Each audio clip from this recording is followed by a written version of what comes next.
Hello. So we're gonna talk more about defaults. I don't think I did the best job in explaining exactly how to set up a default and what's the purpose. Like I explained the purpose, but exactly what you want to do with a default in my last video, and I just want to be more clear. So right now, as a part of your default, there's three most important. Well, two. There's gonna be two most important things in this map right now. In almost every single Valorant map, and those are going to be the orbs, all orbs, and they're going to be what I consider critical areas. So in Valorant, not every map has a defined critical area, and then everybody's definition of a critical area may be different as well. But for Ascent, I consider this area of mid. So how you determine critical distance on a map, critical area on a map, is what you can hear mostly and what you can do with that map.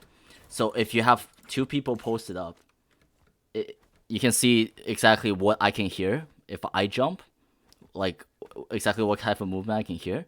And you can see if I'm in this corner right here, I can hear almost the entire rotation out of B side. I can hear all the movement that's gonna be front side of B.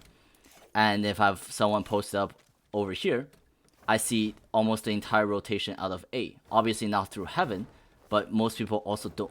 Heaven is a long rotate. So usually people rotate through tree, rotate through glass, and you're gonna be able to hear most of it. So if your part of your default is you want to just take mid control, you should never be satisfied with just this area. This area opens up the possibility to go up cat, but it's one area, and you probably have to expend resource just to take this one area, and you're not getting that much in return. Whereas if you can take this area mid on Ascent, it's much more important because the sound that you hear and then the information you're able to give out. If let's say you hear someone running from B into CT, because you'll be able to hear that, right? All movement. Yeah, and you tell that to your in-game leader, or you're the in-game leader yourself, then it's more likely that you make a better decision later on into the round because you have the information that maybe one person rotated from B, or you hear the footstep of one person rotating from B, and you're gonna get it's gonna help make you gonna give you better information and help you make a better decision later into the round. And if they catch on to that, like for example, you take this every single round, and they're very careful. So when they rotate, they're only walking, so you're not getting the footstep information. But that's also a good thing because you're slowing down their rotation by just doing something that doesn't cost a lot. And we're gonna right now talk about the two most important abilities when as a part of your default. Unlike CS, there are refreshable abilities in this game, and the two most important ability that should always be a part of your default is one, Omen Smokes, and the second one is Sova Dart. Because when you use them at the beginning of the round to establish your default, they're back up by the time you want to execute. Whether you need two Omen Smoke or one Omen Smoke, they'll be back up by the time you need to go into a site. So, but that doesn't mean you're only using those to establish your default, right? You want to expand a little enough so that you're not under threat when you're doing your default, and you also don't want to expand too much where you just don't have anything once you enter the site. So it's very important to understand where is a critical distance. So it's an area like this. If I've bottom mid control, right? It opens up the option for me to go cat. It opens up the option for me to still hit either side through main, and it opens up a B split. Or like if you're really wild, it opens up going to CT and going A or B and having the full wrap. So this opens up like 4.5 options really for you. And if you it's not that expensive because playing in these corners are extremely risky and super flashable and easy to clear. Even if you trade 1-for-1 as a part of your default here, you're in such a big advantage. So as a T side player on Ascent in particular, this is your critical area that you have to take every single round. You don't have to go all the way up to market because at that point you might as well be committed to a site. But this is a very non-committal, very easy to take spot. Like it's you can just smoke this off of an Omen Smoke and then do a pop flash with a breach or Yoru, and then you have this control, and you may even be able to kill 1 or 2 players here, right? So yeah, that's the basic concept. Use your Omen utility, Omen Sova, like any refreshable ability. It includes Breach Tremor as well, as a part of your default, because they'll be back. And the other one is that alt orb. We're just gonna talk about basic alt orb control right here. Every map it's different, but usually there's one alt orb that favors the CT, and one alt orb that favors the T. Like based on spawn distance and how easy it is to defend / attack. On Ascent, actually, it's both of the ones are favoring towards T. So this one's really close to your spawn, and it's very easy to take too. Like let's say because you don't really need Sova Arrow to take mid, right? You Sova Dart right there at the beginning. It forces it forces one person to have to shoot that dart, and if they shoot that dart, they can no longer aggress. And so what will do if they want to aggress onto A main and take A main control every single round, they have to send multiple people, right? And then once they start sending multiple people, you can just say, hey, we're not gonna contest A orb early. We can just go to B orb, and we take that for free because you're sending 2 or 3 to attack A every single round. And just have someone play anti-flash here, and maybe have someone mid who can like send a flash, and then if someone taps, peek off the flash, and then just get a free kill. So usually when you're playing alt orb, you want to play one that's offensive and one that's defensive. But with how hard, like if the enemy are not contesting you at all, just take both. Right? You have to understand how your enemy react to you taking the alt orbs, and then react accordingly. But if they're not contesting you at all, just take the free orb every single round. And these should not go on anybody except for Killjoy, Sova, and Phoenix. Every other alt is worse than those 3 alts in the game, in my opinion. You can argue like Jet alt or there's maybe a Breach alt have their uses, but nothing is as consistent as those 3. Plus, no one plays Breach, so you're not gonna have a lot of opportunities for Breach to take this orb. So yeah. So how I would personally do a default, I would just have someone, like, let's say they're contesting. If they're passive, obviously just take all the orbs. If they're contesting, I usually like one person playing anti-flash on A, because A is slightly harder to take, slightly easier to take than B, and it's very hard for the defenders to take. So usually people won't go for that orb at all. And then I either send 2 people B early, and then I can Omen flash through this wall, and then I just grab the orb right here, right? And then I go mid. Or if they're also not contesting, you can just have Phoenix run up, throw the molly here, and grab it yourself. Or have 2 people run up, you know, maybe Silver Drone or like Sky Dog, and then you just take the orb. By consistently getting the orb, you're getting on average 3 to 4 more ults every single half as a team, not personally. But as a team, if you get 3 more or 4 more ults, that could be the difference. That could determine you winning a swing round or losing a swing round. So you should. So you, as a T side, you had to identify like what is the easy orb to take. In a sense case, both of these, right? And how you want to distribute your resources. So the main objective at the beginning, if you're doing a default, should be this alt orb, and then the critical area. What I would call a critical area. So like you can adjust. Let's say they're not contesting you A at all, then you don't need to send as many people there. But they're not contesting you B at all. You don't need to send a lot. You don't need to send as many people there. And then you can have 3 people just run up and then take critical area mid, right? And then you can hold angles like this. Maybe have one person just turn for to play anti-flash. And then this will just put so much pressure and uncomfortability on every single person playing on this map as a defender, and this is gonna force them to take aggressive fights. And then by then you should be ready, since you're a default, to play in a gate corner, playing a really hard to check spot, and then be able to get the easy kill. Because if they make a lot of noise, again, since you have the critical area, let's say they want to peek you cat and they make noise, well, you have that info to your teammate, and now you can just swing 3 people on the person cat when he tries to push out, right? So he has to walk peek everything, and then he's gonna die if you hold the default properly. So how I will personally set up my default on Ascent is 1A, playing the anti-flash, 2B early.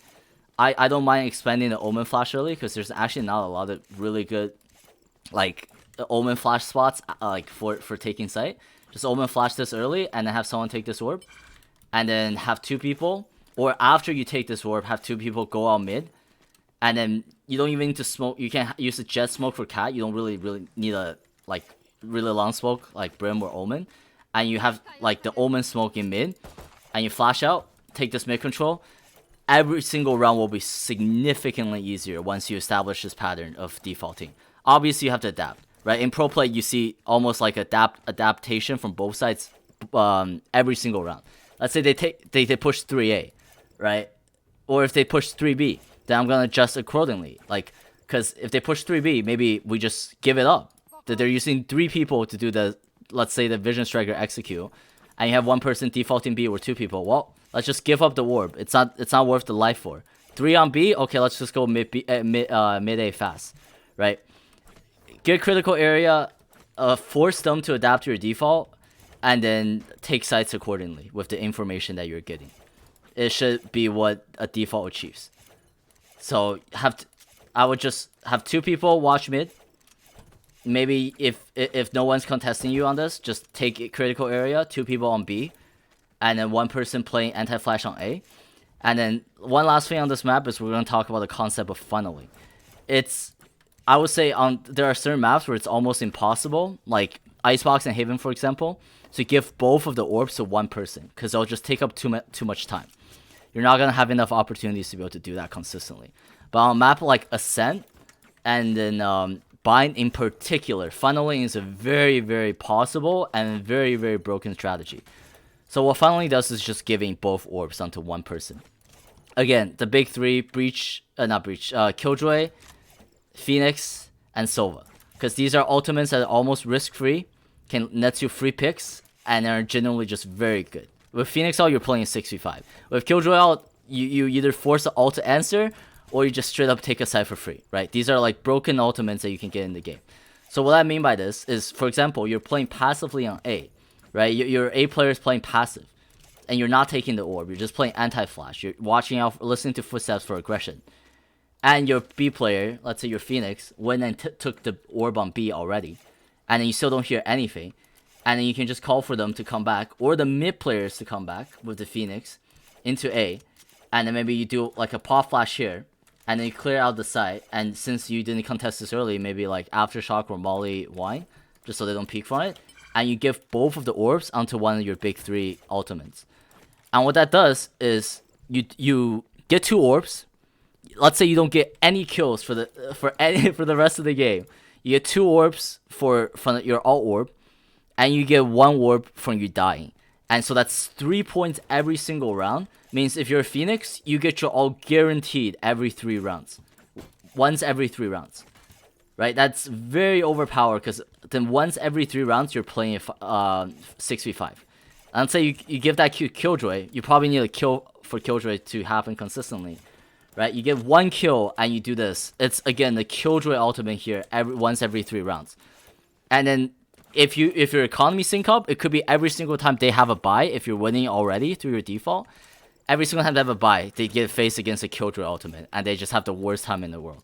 So funneling both of your orbs, again, not practical on every map. If you could do it, is very, very overpowered and just makes the enemy team want to end their lives. So yeah, the big concept right now is just if you're playing a set, 2B at the beginning, 2 mid to take mid control and critical area, and then 1A to play passive. That's how I would default on Ascent. And in terms of concept-wise, take critical areas, identify where that is, and take both alt orbs if you can. Or take 1 alt orb, we're going to talk about this later in Haven, and then defend 1 alt orb by taking map control. And then if you can, like this is, again, not every map you can do it, but on Ascent and Bind in particular, do the funnel. Funneling can make the enemy team's life absolute hell. And it's very, very strong to do. Okay, so that's pretty much how I would default on Ascent. So next time, if I call a default, or if someone calls a default, you know exactly where everybody needs to be. Okay, so we're going to go to okay, let's not do Split next. Let's do Haven next, since we just talked about this. This is a map where it's almost impossible to take both orbs as the T side, right? So we're gonna once again go chat. Because in particular, the A orb is probably the furthest away from T spawn out of any map. Do not quote me on this, but from my memory, it's so far away. Like, it takes so long, and you're pretty much committed by the time you get to the orb spot, and you're never safe when taking it. So I don't think it's very realistic that you take both all orb as T side. Again, if they're not contesting, maybe you can consider it, but I would say this all orb is really most of the time out of your reach as an attacking player, right? So if this one's out of reach, what do you do? So if something is harder to defend, anything is harder, the proper way is to send more people at it, right? So for example, like you see pro teams usually do the Cypher Cage right here or Jet Smoke, so that way you can peek out from multiple corners. That way there's not an op holding you, or if you double peek an op, you can kind of kill him before he gets away. Like again, if you're facing a Jet op, then maybe you have to spend extra utility. But this all orb is impossible to take on the T side, almost impossible to take unless you're committed onto A already, right? So what you want to do is you want to send people early into this area, not to take the orb, but to contest it. If you just give this up every single round, again, it's the same effect as what happens when you take every orb on like on T side. What I just explained on Ascent. They can get a lot, 3 or 4 more ults, like per half, right? Those ults could be game changing. It could be a Sova ult that just kills 3 of you. It could be a Killjoy ult that just restrains 3 of you. It could be a Phoenix ult that kills 3 of you, right? So you want to contest it. So your default should be that if they're contesting this every single round, obviously if they just give up A main, they never take this orb, you maybe send one person here and you lurk it, and you don't need to send as much power. But if they are contesting it, they need to send 2 or 3 people, honestly probably 3, right? And you smoke this with a Cypher or whatever you have, and then flash out, and then you peek. And then once you get this long control, it requires so much. You can just put one person here and everybody else rotate. It requires so much effort for them to retake it, because now it's a 50-50. Like in terms of, it's not even 50-50. Now it's harder for them to take than for you to defend, because you're not trying to take it, right? So get long control at the beginning of every single round to deny people the chance to get this orb is very important on Haven.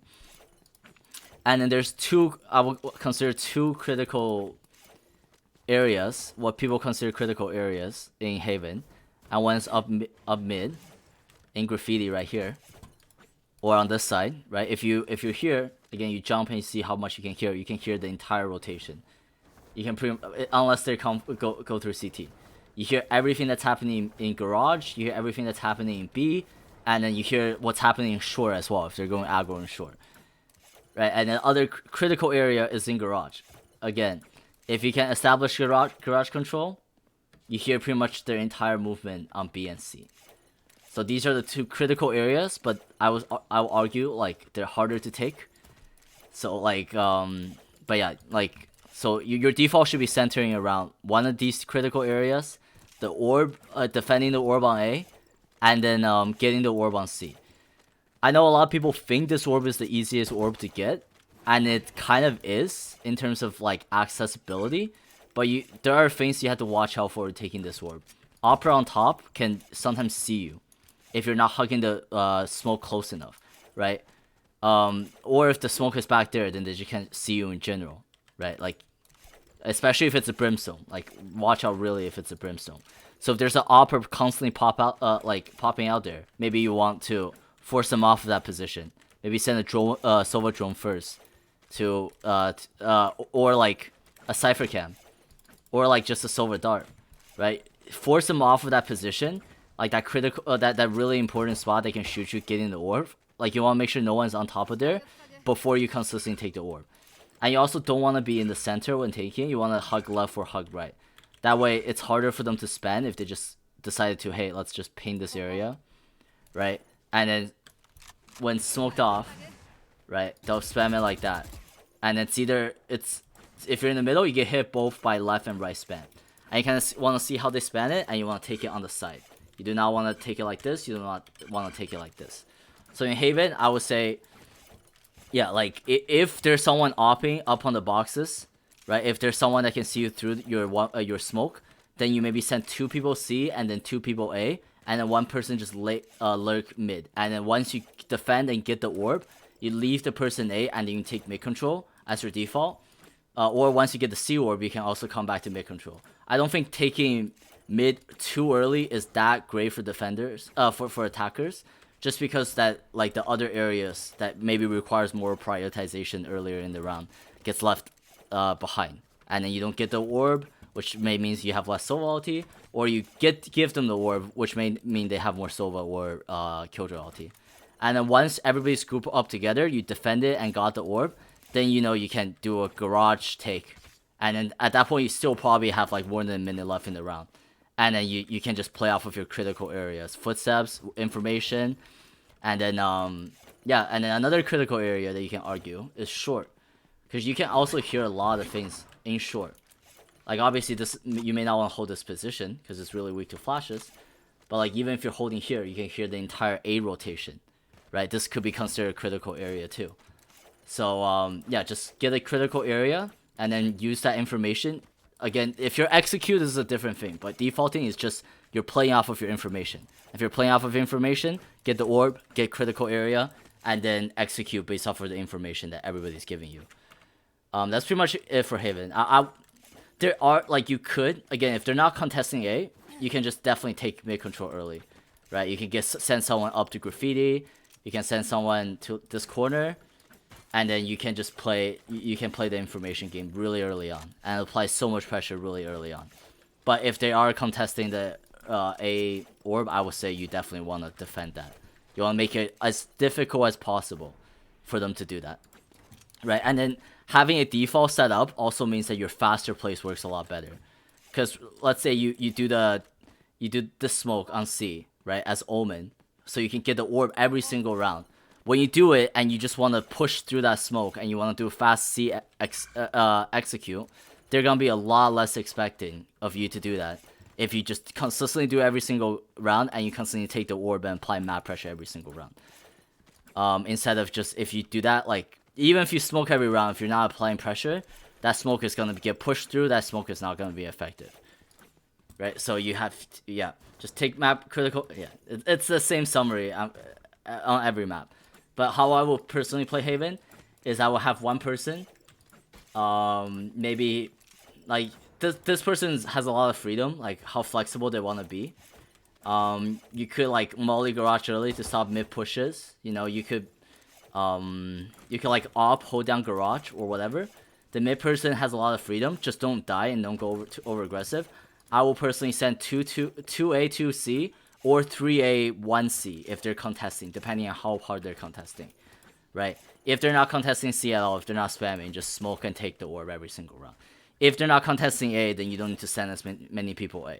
But it just depends on where they wanna answer your default in, and then you send more people that way, right? And then after you accomplish your objective in the area that you wanted to do, like after you take the orb or after you force them off of long, then you come together and take mid control.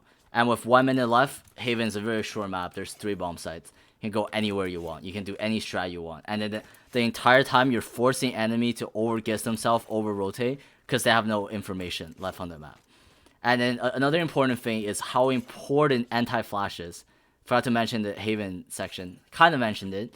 But how important it is for someone to play anti-flash when you're doing a default. When you have a map control of a critical area, someone should be playing anti-flash, and they should be swinging once they hear the flash pop. Right?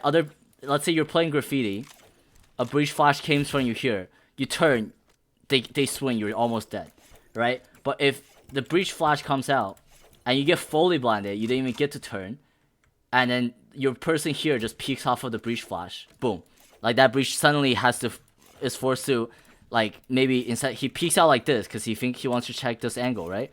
And he just gets killed.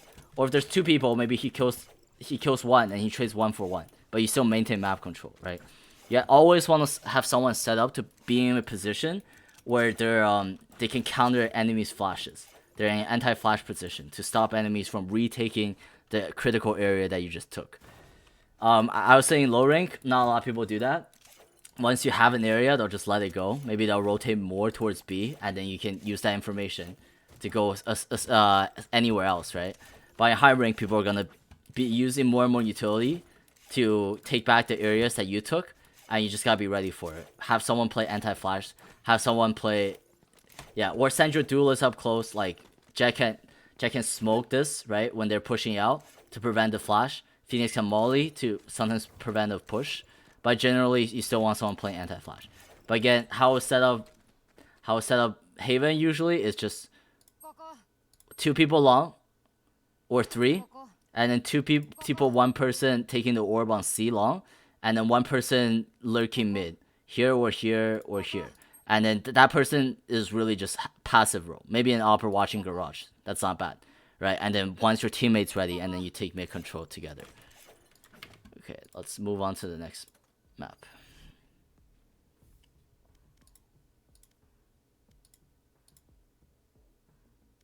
Okay. Yeah. Bind is, in my opinion, like the funneling strategy we talked about earlier. Bind is by far the easiest one to execute this in.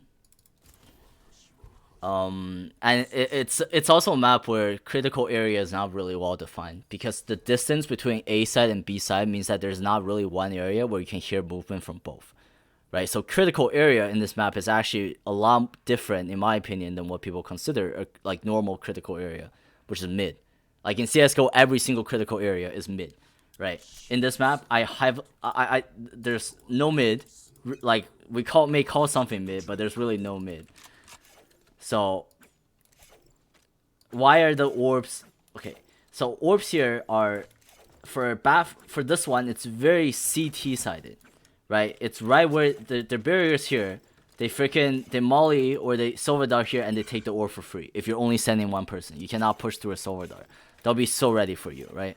So this is CT sided, and on the other side, it's very T sided. The orb is right there. The person, you cannot send more than 1 person consistently in bathrooms. So you let's say Sova shoots a dart right there, boom, like that 1 person trying to take orb on bathrooms or try to take control of bathrooms on the CT side is just forced to go back, right? So you have 1 very CT favored orb here on B long, and you have 1 very T favored orb in bathrooms. But this is debatable, because the most common strategy is to shoot a silver dart like somewhere here, and then have 2 people together watch long, right? And then 1 person take the orb, and the other person maybe watches it with an op. But again, what did I say was the 2 most important ability that you need to use in order to maintain a default in this game? It's Omen Smoke, because you get this back in 35 seconds. So once your default's over, you're ready to execute, you lose nothing. You smoke this angle off, right? And then maybe you flash like in the open, because this forces them, if they want to still take this peak, to be out in the open. So maybe like a Phoenix flash, since it's not the most valuable. And then boom, this entire operation the CT tried to do, taking the orb and 1 person watching with an op, is just destroyed. And if you have a breach or like anyone with a molly, maybe molly the close left corner, and you can consistently establish long control, right? Unless they send more than 2, more like 3, and then they throw a whole bunch of utility. You see a lot of pro teams doing this, right? When breach used to be meta, breach tremor will come through here, and then you have 2 people here, and you play 3B in total, and then 2 people swing the breach tremor to forces people from pushing, and then the CT takes the orb. But in low rank or like even like lower level play, nobody does that. So this is actually, even though it looks very CT sided, and it could be, but if the T's just sending the people long every single round and consistently use this Omen Smoke to force out the opper's best position, then what you have is actually a very T-sided orb. And the cool thing about this orb is, again, why I think B long is the critical area for bind. The very cool thing about this orb is it's very easy to funnel. Let's say you take this orb, and then, so let's say you send 3 people or 4 people here, you take this orb, and then 2 or 3 people just take the TP. This is like, what, 1 minute and 20 into the round? The bathroom orb is right here. It takes less than 5 seconds to funnel this into somebody. It could be a killjoy, once you have bathroom control, it could be a killjoy, and you just pop the ulti right here. Boom, the side is now ridiculously hard to defend as a CT, right? Maybe they're forced to use a Brimstone ulti, then you force out a Brimstone ulti.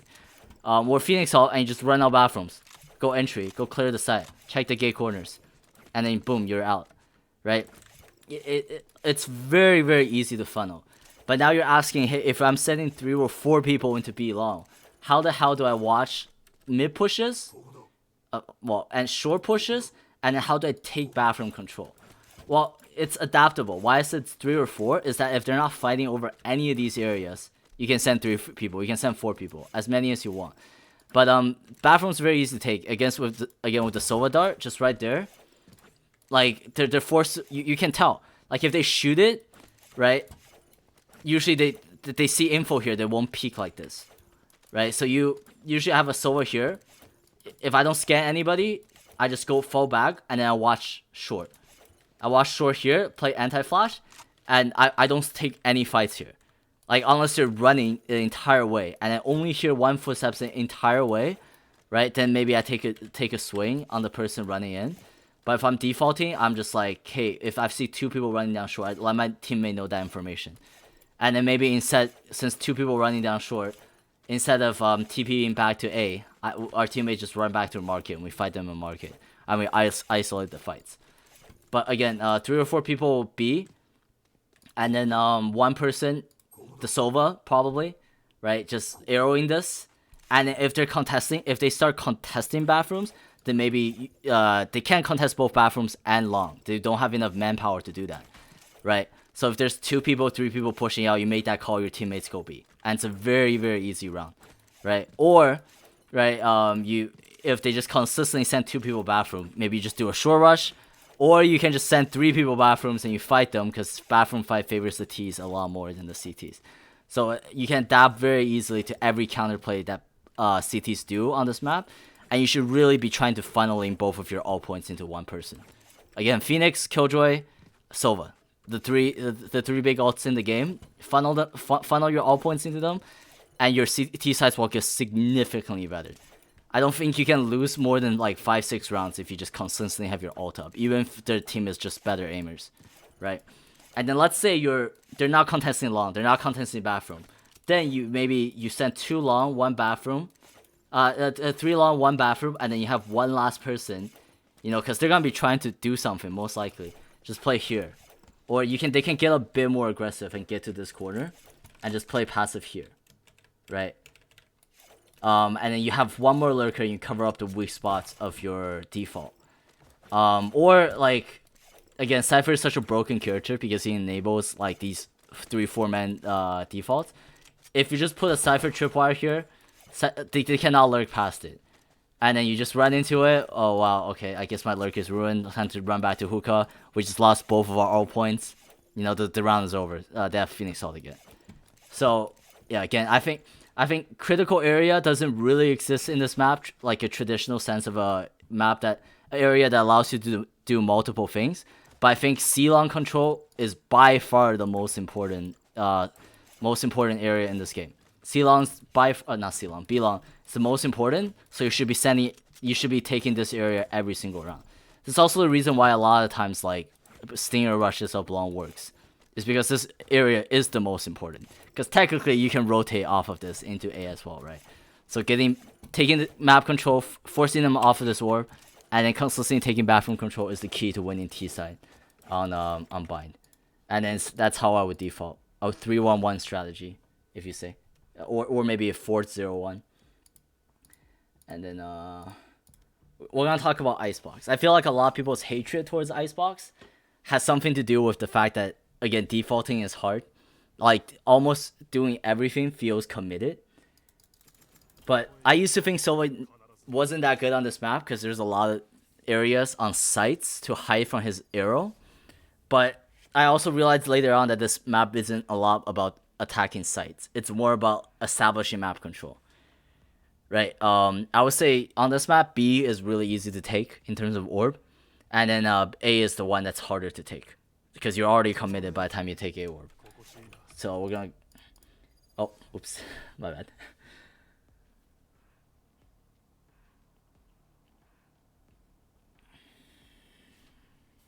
Yeah, there's a... Even though Sova darts, in my opinion, on this map is significantly worse, I think Sova drones is one of the most valuable abilities in the entire game, particularly on Icebox. So usually, how you see the pro teams often play it is, yeah, you do an arrow right there, and that pretty much scans everything, right? every corner they can play is scans, and then this really hard corner to attack against that raises well abuse right. Oh, I'm not Jet. Well, yeah, right on this right on top of this box, because if you play this one all the way back, you're actually not. Oh, yeah, but on top of the box, that Sova Dart right there scans absolutely everything, and you can pair it up with Reyna Flash. You Reyna Flash early. I'm pretty sure there's a lineup for it too, but I don't really play that much Sova on this map. But yeah, you Sova Dart there. You clear the entire side. They're forced back from every single corner. Right, if they want to contest, you have wall hacks on them. And then you take this orb. This is a free orb every single round. Should be a free orb every single round for the attacking side. Again, if you want to use your Omen smoke here, I'm on Omen. You can just smoke off long, and then you can just only hold this angle. But I wouldn't use my Omen smoke. Usually one dart, one Reyna flash or Phoenix flash, and then maybe one drone if they're really contesting it. Just clears out all of B main. And B is a site that a lot of times when you first start Icebox, you think it's impossible to take, because this narrow corridor has so many like gate corners, and it also has so many. It's also so hard to fight in, so you're just running a line. You often line up for enemies to spray down, right? But once you get you get control of this area, B side's very hard to hold for defender, because you can plan right out here, so you don't need to take any of the control inside the tube or anything like that. You don't need to you can just smoke off Snowman, right? You have so much control, and you get bomb plan fairly easily, and then it just becomes post plan, and then it becomes about them retaking. So B side's a lot less intimidating once you start knowing how to do this arrow and then take the orb, and then just defaulting correctly on this map, right? Critical area in this on this map, in my opinion, is mid, obviously. But we're gonna talk about mid after. And in this one, since the orb is right here, like what, you're exposed to 1, 2, 3, 4, like even if they smoke this, I wouldn't take this orb. This is way too much of a commitment. But it's also very hard for the CTs to take as well, right? You can, like, let's say you, again, I'm not Omen, but you can go up Nest, you can go up this thing, right? Or you can go up Cat. Like, if you smoke correctly with Omen, like let's say you smoke like Rafters early, you can get up to Cat and just defend this area like with one person almost, right? Because yeah, this is also like decently hard orb for the CTs to take as well. So because they have to worry about two ways of people coming into them. So this map, honestly, when played perfectly, should be T-sided, just because you have 1 to 0 orb advantage. You should have 1 to 0 orb advantage every single round. Again, if they're pushing multiple people onto A every single round for this orb, maybe you don't want to defend it and you just take mid control instead. Critical area in this map is a bit weird, because like technically this area right here is critical area. You hear every rotation. But then you don't, since this map is so big, again, it's hard to define because you don't hear side movements, right? But you do hear CT movements. But this area is also not safe because they can come up on top and they can come up here. So the other, and then this, as much as I want to be like critical area, this is usually Sage Walled. Like almost every single map, like every single round, right? So instead, I don't think it's worth contesting mid that early. I think by the time you contest mid, since it's so short to sight anyways, you might as well just you might as well just commit to a site already. So how I usually default is if you have a Cypher camera, right? You can put it up. You can smoke mid stairs right there, and you just like try and take control of it. You don't want to like go super deep. You don't need to take like that much map control. You just want the enemy's opportunity to hold you from this spot to push out the main. You just want to kind of play passively here. But even like all of these angles that you play really passively are really bad, because it's so easily flashable. It's almost impossible to dodge flashes from here, right? So you do want a bit of aggression. If you have a Cypher, you can maybe trip this, right? Tripping this is a pretty safe bet, but you just don't want them to be like close up on you on tube. You don't want them to be holding you with an off from this corner. You want to force them off of these spots, deny them map control, deny them vision, and while you take the B orb and defend the A orb. And that should be how your defaults go every single round. And if you can just get enemies, B players to not play this part of the map, B is literally the easiest site in the game to take. Because you're right next to it, there's like a billion plant spots, the enemies cannot defend the plant spots without being in the open. Right? So Icebox just opens up completely as a map. And then they may overcompensate. Hey, we can't play 1B. 1B is not good enough. 2B, they play 2B. That means it's 2A and then 1 mid. One person mid is not enough to defend this shit. And then you can go aggressive in mid and you can just counter their one person mid. And then you have control of this area, you have critical area. Boom, now the map is significantly easier to play. Now every single time they rotate, they have to worry. Right? It's adaptation. This map requires a lot of adaptation on your defaults, but every single part of your default should be revolved around taking B main. Taking B main just wins you the map on T side, in my opinion. Nope, I missed it. Yeah, it's not that hard. But yeah, there's probably a lineup for this somewhere else safer, but that's the simple way to shoot that dart, quote unquote. And yeah, once you establish default like that in Icebox, T side will be significantly easier. And the last map, my least favorite, is Split. Again, another map without critical area. And I will say this is probably in terms of orb wise, this is probably the most neutral orb positioning for both teams.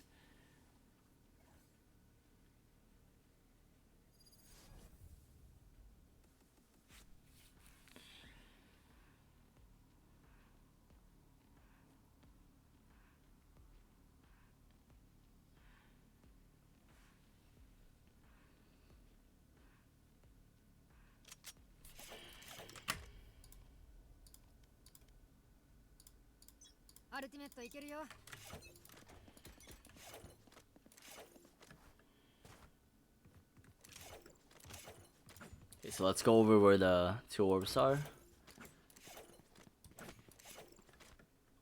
One's right here, and then I used to think this one was CT sided, because if you pretty much took this orb back then, you would get spammed down 100% because the hallway was like this narrow. But now since the hallway is a lot bigger, usually I just hug the left side and then take it, the spam won't really get me. But if they're spamming a lot, then maybe you want more pressure. You can just ping the backside earlier, right? And you spam them back. And you have two people spamming back, and then you. So this one's usually T-sided, but some people argue it's neutral because like used to be how narrow it is, but right now I think this is a T-sided orb. And on the other side, I think A is also arguably a T-side orb. Because in order for the enemy to take this, they're exposed to your one and only entrance, right? But for you to take this, you're exposed to two entrances as well. So that means you have to maybe expend a bit more resources here if you want to take this orb. Because you're pretty much committed. And then since this hallway is narrow too, you can get spammed down here as well. So my personal preference-wise, I like to take the B orb, get mid control, and then just have a lurker maybe on A, cafe. And then you can play this orb. Like if you pretty much never take it, but if they for example first round, they run in, they take it, you kill them once for taking it, in solo queue people just will never take that orb again. And then you pretty much did your job. And later on, if they just never contested, you don't even need this person A at the beginning of the round. Right, but this orb is pretty hard to get as a T side. So focus on the B orb. So B orb usually needs 2, right? And then you need one person here. So that means you have 2 people up in mid. And then usually people just both come out here. You smoke off ropes, and you can just come out. And then you can get all the way up here. And then this is what I consider the safest critical area of the game. You just hear all the movements of heaven. And that gives you decent enough information. But if you're playing this spot in particular, you want someone to be playing an anti-flash like here, or preferably in suicide. and then when you hear the flash swing, and in the spot if they get over here, they'll see you right before you can see them. So you maybe also just want this person, instead of just always playing anti-flash, maybe jiggle peek a little, right? Like maybe like jet smoke off heaven when you're trying to get over to this area, and then once the people who took B orbs, usually you send two, right? One person could stay in garage, and the other person should come back into mid, and then maybe that person plays secondary anti-flash, right? The first anti-flash jiggle peeks, and then when he jiggle peeks and finds something, this person swings, or he just truly plays anti-flash and he swings off of a flash. And then this way you can get to a critical spot, you know, without being too overly committed. Against, like, this is a pretty easy retake though, so you have to watch out for that, right? If Omen's playing B heaven consistently, then maybe you wanna like be later on for this.